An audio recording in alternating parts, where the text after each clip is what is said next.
ನಮಸ್ತೆ ವೀಕ್ಷಕರೇ. ಅಮೆರಿಕ ಮತ್ತು ಇಸ್ರಾಯೇಲ್ ನಡೆಸಿದ ವೈಮಾನಿಕ ದಾಳಿಯಲ್ಲಿ ಇರಾನ್ ಸರ್ವೋಚ್ಚ ನಾಯಕ ಆಯತುಲ್ಲಾ ಅಲಿ ಖಮೇನಿ ಮೃತಪಟ್ಟಿದ್ದಾರೆ. ಖಮೇನಿ ಸಾವು ದೃಢಪಡಿಸಿರುವ ಇರಾನ್ನ ಸರ್ಕಾರಿ ಮಾಧ್ಯಮ ದೇಶ ರಕ್ಷಣೆಯಲ್ಲಿ ನಮ್ಮ ಕ್ರಾಂತಿಕಾರಿ ನಾಯಕ ಹುತಾತ್ಮರಾಗಿದ್ದಾರೆ ಎಂದು ಸ್ಪಷ್ಟಪಡಿಸಿದೆ. ಖಮೇನಿ ಸಾವಿನಿಂದಾಗಿ ಇರಾನ್ನಲ್ಲಿ ಸುದೀರ್ಘ ಆಡಳಿತದ ಇತಿಹಾಸಕ್ಕೆ ಅಧಿಕೃತ ತೆರೆ ಬಿದ್ದಂತಾಗಿದೆ. ತಮ್ಮ ಆಡಳಿತದ ಬಹುಭಾಗವನ್ನು ಅಮೆರಿಕ ಮತ್ತು ಇಸ್ರೇಲ್ ವಿರುದ್ಧದ ವೈರತ್ವದಲ್ಲೇ ಕಳೆದ ಆಯತುಲ್ಲಾ ಅಲಿ ಖಮೇನಿ ಕೊನೆಗೆ ಇದೇ ವೈರತ್ವದಿಂದಾಗಿಯೇ ತಮ್ಮ ಜೀವ ತೆತ್ತಿದ್ದಾರೆ. ಅಮೆರಿಕ, ಇರಾನ್, ಇಸ್ರೇಲ್ ಸಂಘರ್ಷ ಮತ್ತು ಈ ಸಂಘರ್ಷದ ಹಾದಿಯಲ್ಲಿ ಆಯತುಲ್ಲಾ ಅಲಿ ಖಮೇನಿ ಅವರ ಹತ್ಯೆ ಜಾಗತಿಕ ಮಟ್ಟದಲ್ಲಿ ಸದ್ದು ಮಾಡುತ್ತಿದೆ. ಜಗತ್ತು ಈ ಬೆಳವಣಿಗೆಗಳ ಕುರಿತು ಮಿಶ್ರ ಪ್ರತಿಕ್ರಿಯೆ ವ್ಯಕ್ತಪಡಿಸುತ್ತಿದೆ. ಅಮೆರಿಕ, ಇಸ್ರೇಲ್ ಸೇರಿದಂತೆ ಅನೇಕ ರಾಷ್ಟ್ರಗಳು ಇದು ಇರಾನಿಯನ್ನರ ಪಾಲಿನ ಸ್ವಾತಂತ್ರ್ಯ ಎಂದು ಬಣ್ಣಿಸಿದರೆ, ಮತ್ತೆ ಕೆಲವು ದೇಶಗಳು ಇದನ್ನು ಇರಾನ್ ಜನತೆಯ ಪಾಲಿನ ಕರಾಳ ದಿನ ಎಂದು ಶೋಕ ವ್ಯಕ್ತಪಡಿಸಿವೆ. ಆದರೆ ಈ ಎಲ್ಲಾ ಬೆಳವಣಿಗೆಗಳನ್ನು ಇರಾನಿಯನ್ನರು ಹೇಗೆ ಸ್ವೀಕರಿಸಲಿದ್ದಾರೆ ಎಂಬುದೇ ದೊಡ್ಡ ಪ್ರಶ್ನೆಯಾಗಿ ಉಳಿದಿದೆ. ಹಾಗಾದರೆ ಯಾರು ಈ ಆಯತುಲ್ಲಾ ಅಲಿ ಖಮೇನಿ ಎಂಬ ಪ್ರಶ್ನೆ ನಿಮ್ಮನ್ನು ಕಾಡುತ್ತಿದ್ದರೆ ಅದಕ್ಕೆ ಉತ್ತರ ಇಲ್ಲಿದೆ ನೋಡಿ. ಆಯತುಲ್ಲಾ ಅಲಿ ಖಮೇನಿ 1939ರಲ್ಲಿ ಇರಾನ್ನ ಮಷದ್ನಲ್ಲಿ ಇಸ್ಲಾಮಿಕ್ ಧರ್ಮ ಗುರುಗಳ ಕುಟುಂಬದಲ್ಲಿ ಜನಿಸಿದ ಆಯತುಲ್ಲಾ ಅಲಿ ಖಮೇನಿ ಇಸ್ಲಾಮಿಕ್ ಶಾಸ್ತ್ರವನ್ನು ಅಭ್ಯಾಸ ಮಾಡಿದವರು. 1979ರ ಇಸ್ಲಾಮಿಕ್ ಕ್ರಾಂತಿಯಲ್ಲಿ ಸಕ್ರಿಯವಾಗಿ ಭಾಗವಹಿಸಿದ್ದ ಅವರು 1989ರಲ್ಲಿ ರುಹೋಲ್ಲಾ ಖೊಮೇನಿ ಅವರ ನಿಧನ ನಂತರ ಇರಾನ್ನ ಎರಡನೇ ಸರ್ವೋಚ್ಚ ನಾಯಕರಾಗಿ ಅಧಿಕಾರ ವಹಿಸಿಕೊಂಡರು. ಕಳೆದ 37 ವರ್ಷಗಳಿಂದ ಇರಾನ್ನ ಪ್ರತಿಯೊಂದು ಪ್ರಮುಖ ನಿರ್ಧಾರಗಳ ಮೇಲೆ ಆಯತುಲ್ಲಾ ಅಲಿ ಖಮೇನಿ ಅವರೇ ಅಂತಿಮ ಅಧಿಕಾರ ಹೊಂದಿದ್ದರು. ಅವರ ಅಧಿಕಾರದ ಅವಧಿಯಲ್ಲಿ ಇರಾನ್ ಪಾಶ್ಚಿಮಾತ್ಯ ದೇಶಗಳೊಂದಿಗೆ ಕಠಿಣ ಸಂಬಂಧವನ್ನ ಹೊಂದಿತ್ತು. ಇರಾನ್ ಸರ್ವೋಚ್ಚ ನಾಯಕರಾಗಿದ್ದ ಆಯತುಲ್ಲಾ ಅಲಿ ಖಮೇನಿ ಇರಾನ್ ಕ್ರಾಂತಿಕಾರಿ ಸಂಸ್ಥಾಪಕ ಆಯತುಲ್ಲಾ ರುಹೋಲ್ಲಾ ಖೊಮೇನಿ ಅವರ ನಂತರ ಅಂದರೆ 1989ರಲ್ಲಿ ಇರಾನ್ನ ಆಡಳಿತದ ಚುಕ್ಕಾಣಿ ಹಿಡಿದರು.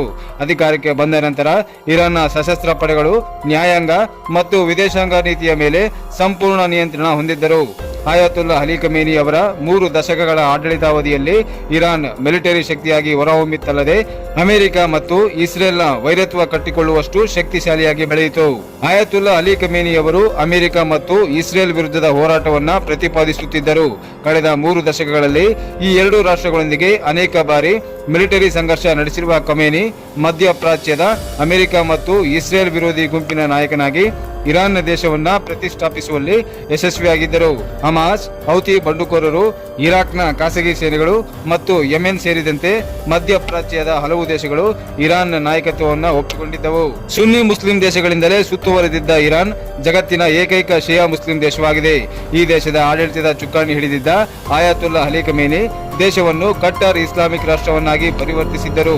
ಖಮೇನಿ ಆಡಳಿತದ ಕಠಿಣ ಇಸ್ಲಾಮಿಕ್ ಕಾನೂನುಗಳ ವಿರುದ್ಧ ಅನೇಕ ಬಾರಿ ಇರಾನ್ನಲ್ಲಿ ಆಂತರಿಕ ದಂಗೆಗಳು ಭುಗಿಲೆದ್ದಿದ್ದನ್ನು ಇಲ್ಲಿ ಸ್ಮರಿಸಬಹುದು. ಹಲವು ಅಡೆತಡೆಗಳ ನಡುವೆಯೂ ಖಮೇನಿ 3 ದಶಕಗಳ ಕಾಲ ಇರಾನ್ ಆಡಳಿತ ಮುನ್ನಡೆಸಿದ ಹೆಗ್ಗಳಿಕೆಗೆ ಪಾತ್ರರಾಗಿದ್ದಾರೆ. ತೀರಾ ಇತ್ತೀಚೆಗೆ ಇರಾನ್ ಆಂತರಿಕ ಸಂಘರ್ಷವನ್ನು ಖಮೇನಿ ಹತ್ತಿಕ್ಕುವಲ್ಲಿ ಯಶಸ್ವಿಯಾಗಿದ್ದರು. ಪರಮಾಣು ವಿವಾದ. ಇರಾನ್ನಲ್ಲಿ ಆಯತುಲ್ಲಾ ಅಲಿ ಖಮೇನಿ ಆಡಳಿತ ಅಂತ್ಯವಾಗಲು ಮತ್ತು ಖುದ್ದು ಖಮೇನಿಯವರೇ ಹತರಾಗಲು ಅವರ ಪಾಶ್ಚಿಮಾತ್ಯ, ಅದರಲ್ಲೂ ಅಮೆರಿಕ ವಿರೋಧಿ ನೀತಿ ಕಾರಣ. ಇರಾನ್ನ ಪರಮಾಣು ಕಾರ್ಯವನ್ನ ಅತ್ಯುಗ್ರವಾಗಿ ವಿರೋಧಿಸುತ್ತಿದ್ದ ಪಾಶ್ಚಿಮಾತ್ಯ ರಾಷ್ಟ್ರಗಳು ಮತ್ತು ಅಮೆರಿಕ ಇರಾನ್ ಪರಮಾಣು ಸಂಪನ್ನ ರಾಷ್ಟ್ರವಾಗುವುದನ್ನು ತಡೆಯಲು ಸಾಧ್ಯವಾದ ಎಲ್ಲಾ ಪ್ರಯತ್ನಗಳನ್ನು ಮಾಡುತ್ತಲೇ ಬಂದಿವೆ. ಇದರಲ್ಲಿ ಯುದ್ಧ ಬೆದರಿಕೆ, ಆರ್ಥಿಕ ದಿಗ್ಬಂಧನ, ರಾಜತಾಂತ್ರಿಕ ಒತ್ತಡ ಹೀಗೆ ಹಲವು ಮಾರ್ಗಗಳನ್ನು ಆಯ್ದುಕೊಳ್ಳಲಾಗಿತ್ತು. ಆದರೆ ಅಂತಿಮವಾಗಿ ಹಿಂಸಾತ್ಮಕ ಮಾರ್ಗದಲ್ಲೇ ಅಮೆರಿಕವು ಖಮೇನಿಯವರನ್ನ ಅಂತ್ಯಗೊಳಿಸಿದೆ. ಆಯತುಲ್ಲಾ ಅಲಿ ಖಮೇನಿ ಸಾವು ದೃಢಪಡಿಸಿರುವ ಡೊನಾಲ್ಡ್ ಟ್ರಂಪ್ ಮಾನವ ಇತಿಹಾಸದ ಅತಿ ದುಷ್ಟ ವ್ಯಕ್ತಿಯ ಉಸಿರು ನಿಂತಿದೆ ಎಂದು ಹೇಳಿಕೆ ನೀಡಿದ್ದಾರೆ. ಇಸ್ರೇಲ್ ಪ್ರಧಾನಿ ಬೆಂಜಮಿನ್ ನೆತನ್ಯಾಹು ಕೂಡ ಖಮೇನಿ ಸಾವನ್ನ ದೃಢಪಡಿಸಿದ್ದು ಇಸ್ರೇಲ್ನ ಶತ್ರುವಿನ ಅಂತ್ಯವಾಗಿದೆ ಎಂದು ರಣೋತ್ಸಾಹದಲ್ಲಿ ಅಧಿಕೃತ ಹೇಳಿಕೆ ಪ್ರಕಟಿಸಿದ್ದಾರೆ. ಖಮೇನಿ ಹತ್ಯೆಯಿಂದ ಇರಾನ್ ಪರಮಾಣು ಕಾರ್ಯಕ್ರಮಗಳನ್ನು ತಡೆಯುವ ತಮ್ಮ ಪ್ರಯತ್ನಗಳಿಗೆ ಭಾರೀ ಯಶಸ್ಸು ದೊರೆತಿದೆ ಎಂದು ಇಸ್ರೇಲ್ ಮತ್ತು ಅಮೆರಿಕ ಪ್ರತಿಪಾದಿಸಿವೆ. ಆದರೆ ಇರಾನ್ ಮುಂದೇನು ಮಾಡಲಿದೆ, ಯಾರನ್ನು ತನ್ನ ನಾಯಕನನ್ನಾಗಿ ಘೋಷಿಸಲಿದೆ ಎಂದು ಕಾದು ನೋಡಬೇಕಿದೆ. ಸ್ನೇಹಿತರೆ, ಈ ಮಾಹಿತಿ ನಿಮಗೆ ಇಷ್ಟವಾದಲ್ಲಿ ಒಂದು ಲೈಕ್ ಅನ್ನು ಕೊಡಿ. ಇದೇ ತರಹ ಇನ್ನಷ್ಟು ವಿಡಿಯೋಗಳಿಗಾಗಿ ನಮ್ಮ ಚಾನೆಲ್ ಅನ್ನು ಸಬ್ಸ್ಕ್ರೈಬ್ ಮಾಡಿಕೊಳ್ಳಿ.